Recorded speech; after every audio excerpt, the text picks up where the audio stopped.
오늘은 잠언 19장 16절부터 보겠습니다. 16절에서 20절까지 봉독하시겠습니다. 계명을 지키는 자는 자기의 영혼을 지키거니와 자기의 행실을 삼가지 아니하는 자는 죽으리라. 가난한 자를 불쌍히 여기는 것은 여호와께 꾸어드리는 것이니 그의 선행을 그에게 갚아주시리라. 내가 내 아들에게 희망이 있은즉 그를 징계하되 죽일 마음은 두지 말지니라. 노하기를 맹렬히 하는 자는 벌을 받을 것이라. 내가 그를 건져주면 다시 그런 일이 생기리라. 너는 권고를 들으며 훈계를 받으라. 그리하면 내가 필경은 지혜롭게 되리라. 아멘. 이 말씀에는 특별히 이제 19절 같은 경우는 이 감정적으로 무언가 좀 이 문제가 있는 것이 나타납니다.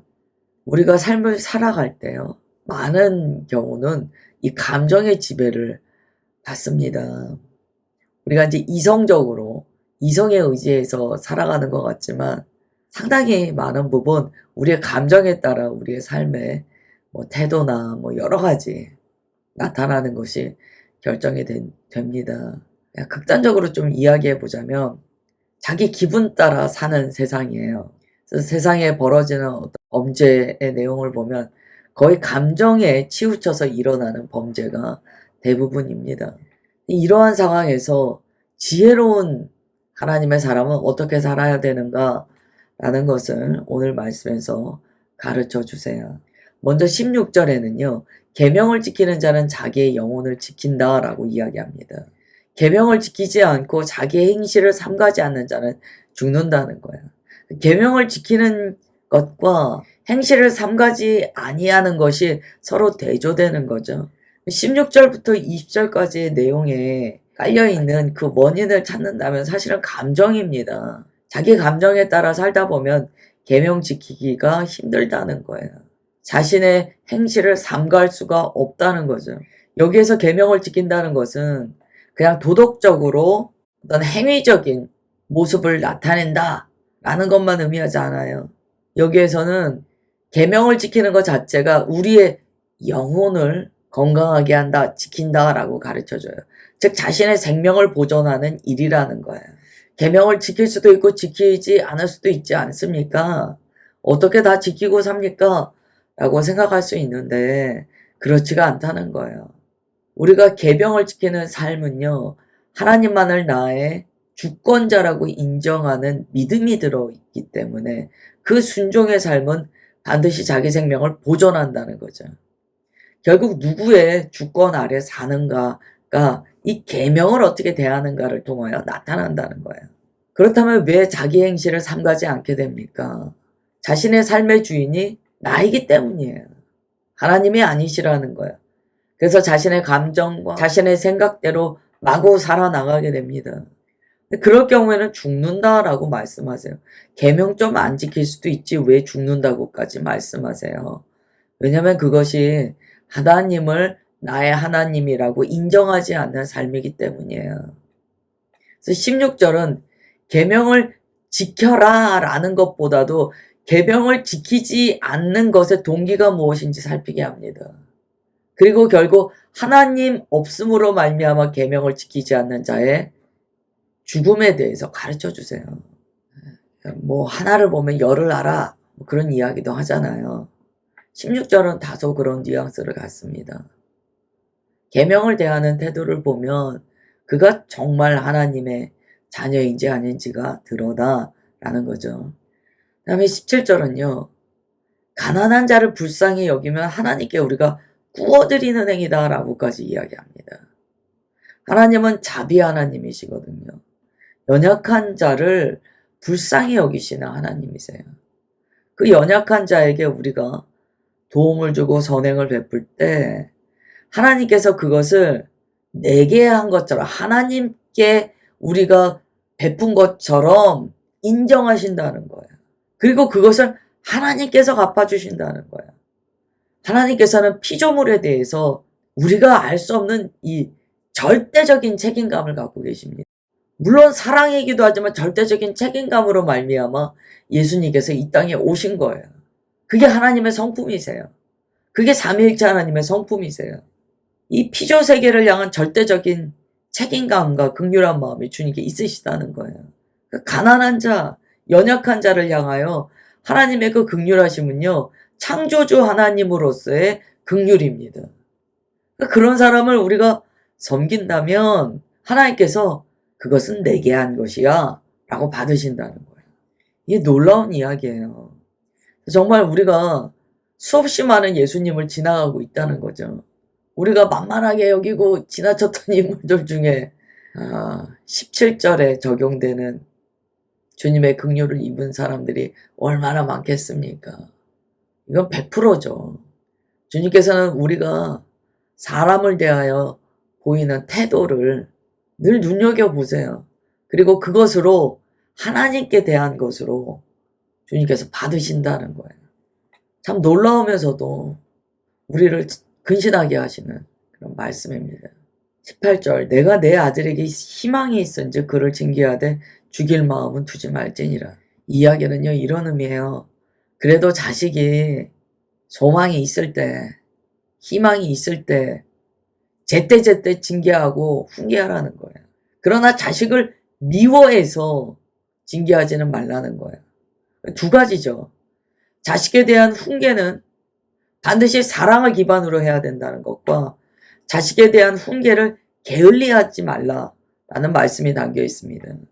이 자식을, 그러니까 자녀를 제때 훈계하지 못하면은 굉장히 큰 문제가 됩니다. 나중에 부모가 컨트롤하기가 어려워요. 그래서 우리가 왜 아이들 이 육아 이런 프로그램 보면 어릴 때 너무 오냐오냐 하다 보면 이제 나중에 커서 감당하지 못하는 자녀가 되는 것을 보게 됩니다. 그러면 여기에서 하나님께서 우리를 대하시는 것도 깨닫게 돼요. 주님께서 우리에게 이렇게 가르치셨다면 주님께서 우리를 어떻게 대하시겠습니까? 우리가 하나님의 자녀이기 때문에 우리가 소망이 있기 때문에 징계하신다는 거예요. 우리에게 희망이 있기 때문에 계속하여 우리를 교훈하시고 훈계하신다는 거예요. 그래서 성경에서 말씀합니다. 우리가 만약에 주님의 이 징계를 받지 않으면 우리는 하나님의 자녀가 아니라는 거예요. 사랑하는 바 자녀이기 때문에 우리를 징계하신다고 성경에서는 계속 가르쳐 줍니다. 그 다음 19절이에요. 노하기를 맹렬히 하는 자는 벌을 받는다. 그 성격이 너의 심판을 자초한다고 가르쳐 줍니다. 19절은요. 정말 오늘날에는 너무나 많이 벌어지는 일이에요. 이 분노 조절 장애라는 것이 흔한 시대가 되었습니다. 자기 분노를 조절하지 못해요. 자기 마음에 있는 이 화를요. 어떻게 조절이 안 돼요. 그래서 막 어떤 형태로든지 그걸 쏟아내는 삶을 사는 일이 너무나 많습니다. 그러나 주님께서는 말씀하세요. 그 화를요. 그렇게 불같이 막 쏟아내거나 그걸 자기가 주체하지 못해서 막 다른 사람들에게 화풀이 하듯이 막 대하는 것, 그거는 하나님께서 기뻐하시지 않은 일일 뿐더러 그거는 징벌의 대상이 된다라고 말씀하세요. 19절에서 우리가 뭘 알게 되냐면 하나님께서는 우리의 분노를 다스리는 것을 굉장히 중요하게 여기세요. 하나님께서 하나님의 사람을 이렇게 성장시켜 나갈 때 반드시 이거 보십니다. 자기의 이 분노, 자기의 이 화를 어떻게 다스리는가를 보세요. 우리가 화가 날 때는요. 그걸 주님 앞에 들고 가는 이 연습이 돼야 돼요. 훈련이 돼야 돼요. 막 우리가 씩씩댄다 그러잖아요. 막 이 씩씩대는 게요. 습관이 돼버리면 하나님께서 기뻐하시지 않으세요. 그래서 지혜는 이 감정의 조절 능력과 연결됩니다. 지혜 있는 자는 자신의 감정이 하나님으로부터 오지 않았다면 그것을 다스릴 줄 알아요. 하나님께서 주시는 은혜예요. 그렇기 때문에 20절 권고를 들으며 훈계를 받으라. 그러면 지혜롭게 되리라. 지금 16절부터 19절까지 여러 가지 권고사항이 나왔습니다. 충고가 나왔어요. 이것을 받아들인다면 그게 지혜롭게 되는 길이다 라고 말씀하세요. 지혜는 은사로 뚝 떨어지는 게 아니라는 거예요. 삶을 통하여 주님의 말씀을 받아 순종할 때 지혜가 우리 안에 생긴다는 거예요. 아, 지혜를 너무 무슨 방언 받듯이 지혜도 갑자기 지혜가 들어와서 내가 지혜 있어졌습니다. 그게 아닙니다. 지혜는 우리가 삶에서 하나님의 말씀에 순종하여 나아갈 때 우리 안에 부어주시는 하나님의 은혜예요. 그러니까 지혜는 정말 이 성화의 과정에서 그리스도인 안에 반드시 부어져야 되는 하나님의 은혜의 결과입니다. 그 다음에 21절부터 23절 보겠습니다. 사람의 마음에는 많은 계획이 있어도 오직 여호와의 뜻만이 완전히 서리라. 사람은 자기의 인자함으로 남에게 사모함을 받느니라. 가난한 자는 거짓말하는 자보다 나으니라. 여호와를 경외하는 것은 사람으로 생명에 이르게 하는 것이라. 경외하는 자는 족하게 지내고 재앙을 당하지 아니하리라. 아멘. 우리 마음에 수많은 계획이 있어요.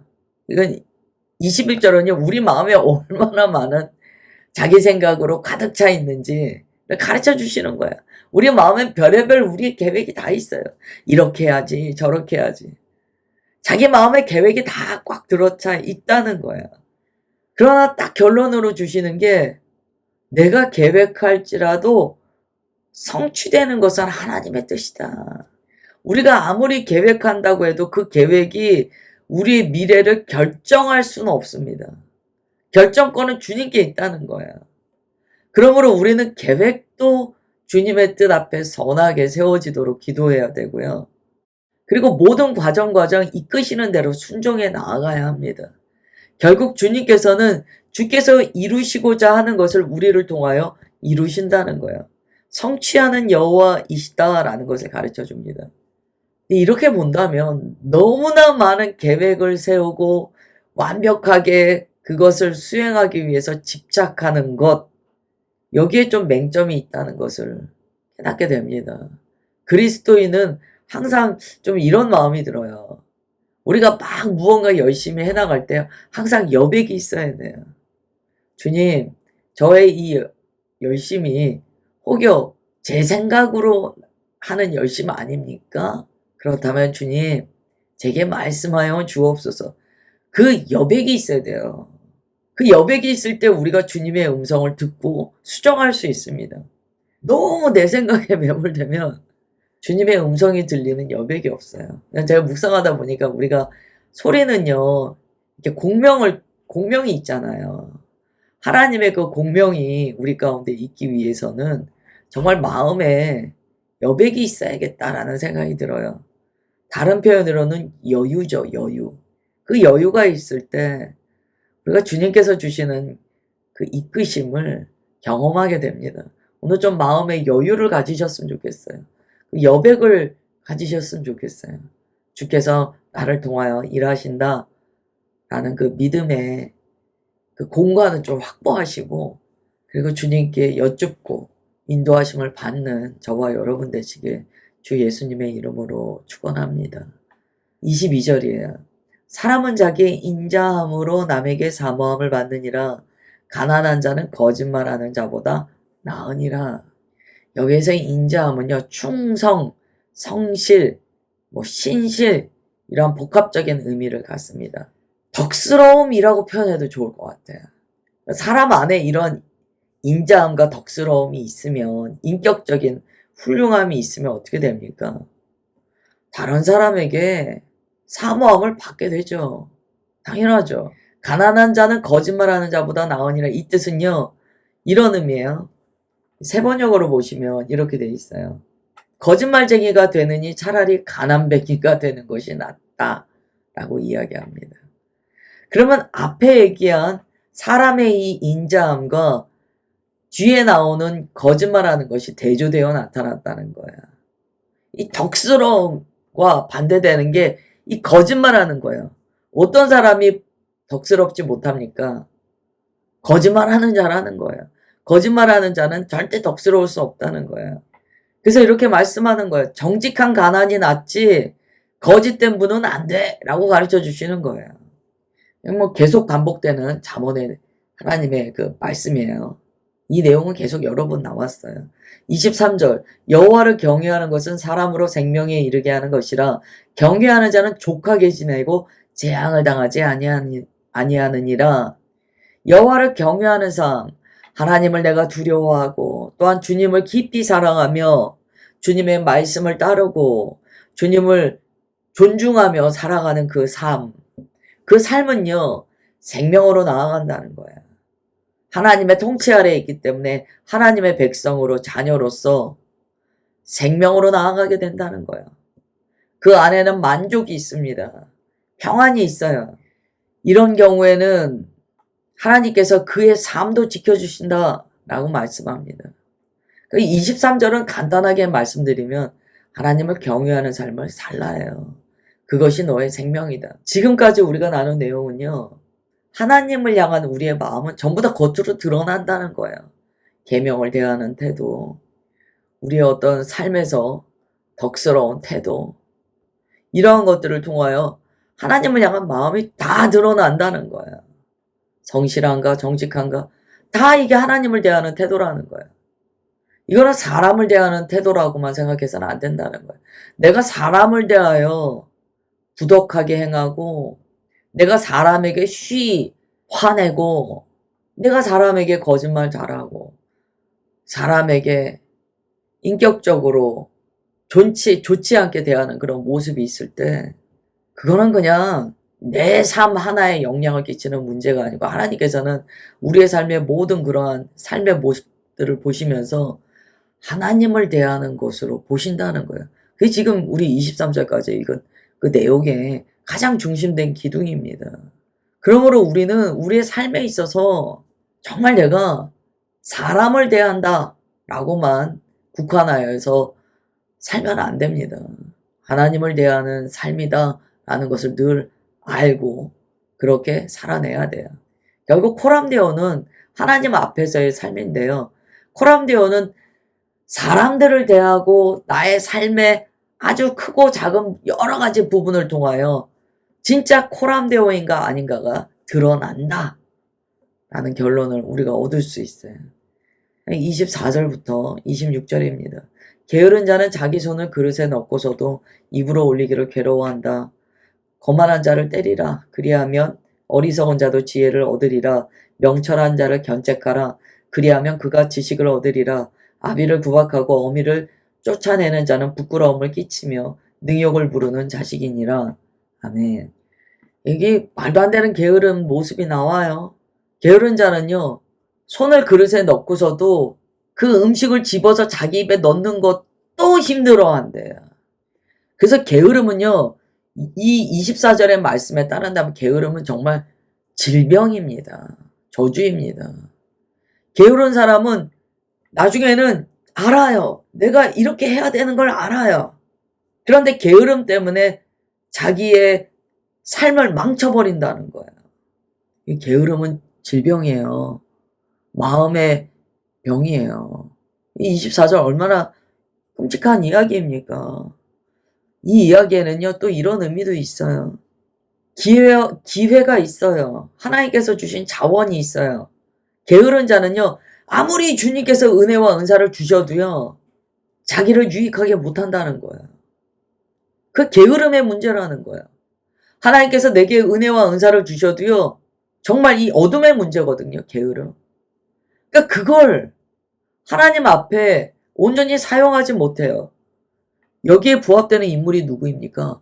달란트를 땅에 묻은 종이에요. 무익한 종이에요. 이런 경우에는 시작만 하고 끝을 맺지 못합니다. 하나님 뜻대로 살겠다고 시작은 굉장히 막 요란하게 그렇게 시작해도요, 출발해도요, 끝을 맺지 못해요. 처음만 시끄러워요. 25절, 이번에는 거만한 자에 대해서 말씀하세요. 어리석은 자에 대해서 말씀하세요. 거만한 자 때려라. 그러면 어리석은 자도 지혜를 얻는다. 무슨 말씀입니까? 거만한 자는요, 징계 없이는 그 거만이 벗겨지지 않을 정도로 마음이 겹겹이 두껍게 완고해져 있다는 거예요. 지혜로운 사람은 주님의 지혜를요, 그냥 주님께서 그냥 숨결처럼 조용히 말씀하셔도 지혜로운 자는 그걸 아멘 그러고 받는다는 거예요. 그런데 거만한 자는요, 그 마음에 교만이 있기 때문에 주님께서 아무리 큰 소리로 말씀하셔도 정말 이 귀가 먹어서 안 들리고 안 따른다는 거야. 그럴 때는 어쩔 수 없이 때린다, 이거는 이제 징계하신다는 거야. 직접 징계를 받아야 한다는 거야. 이거를 징계가 목적이라고 볼 수는 없죠. 뭐가 목적입니까? 지혜를 주시려고 하시는 거예요. 지혜를 주시려고 징계를 할 수밖에 없다는 거예요. 그 다음에 26절에 아비를 구박하고 어미를 쫓아내는 자는 뭐 앞에 나와 있는 이 거만한 자, 어리석은 자와 연결이 되죠. 이거는 뭐 어려운 내용이 아니죠. 우리가 오늘 살펴보았던 소망이 있을 때 징계하라는 말씀과 연결됩니다. 결국 우리는 삶에 있어서 이 지혜가 있어야 되는데 하나님께서 나를 교훈하시고 징계하실 때 우리가 딱 눈치채야 돼요. 아, 이때는 이게 내게 유익한 거야. 지혜롭게 그걸 딱 받고 주님께서 이끌어 가시는 바 잘 인도함을 받아야 합니다. 잘 따라가야 돼요. 그 스텝을 잘 밟아 나가야 돼요. 그러면 그 끝에 하나님께서 주시는 놀라운 지혜가 있다는 거예요. 그게 성화입니다. 오늘 여기까지 보겠습니다. 기도하겠습니다. 하나님 아버지, 오늘 코람데오의 삶은 결국 우리의 삶을 통하여 다 드러난다는 것을 보았습니다. 아무리 내가 입술로 하나님만이 나의 하나님이라고 이야기해도 우리의 삶이 그것을 증거하지 않는다면 그것은 참된 코람데오의 삶이 아님을 깨닫게 됩니다. 하나님, 우리의 마음이 우리의 삶과 통합되어서 마음과 삶이 동일하게 주님을 경외하는 자 되게 하여 주옵소서. 또한 게으름에 대한 경계도 받았습니다. 하나님, 정말 이 게으른 마음이 어둠에서 오는 것이라 하나님께서 아무리 은혜와 은사를 베풀어 주셔도 게으름은 주님을 배반하고 주님의 은혜와 은사의 가치를 알지 못하게 한다는 것을 깨닫습니다. 하나님, 오늘 이 말씀을 통하여 우리 안에 그 게으름의 거만함이 꺾여지게 하여 주옵소서. 주 안에서 성실과 주님을 사랑하는 온전한 코람데오의 삶이 우리 가운데 일어나게 하여 주옵소서. 그래서 참되게 주님만을 경외하는 자들로 주님의 자녀들 일으켜 주옵소서. 그렇게 역사하여 주심을 믿사오며 사랑하는 주 예수 그리스도의 이름으로 기도드리옵나이다. 아멘.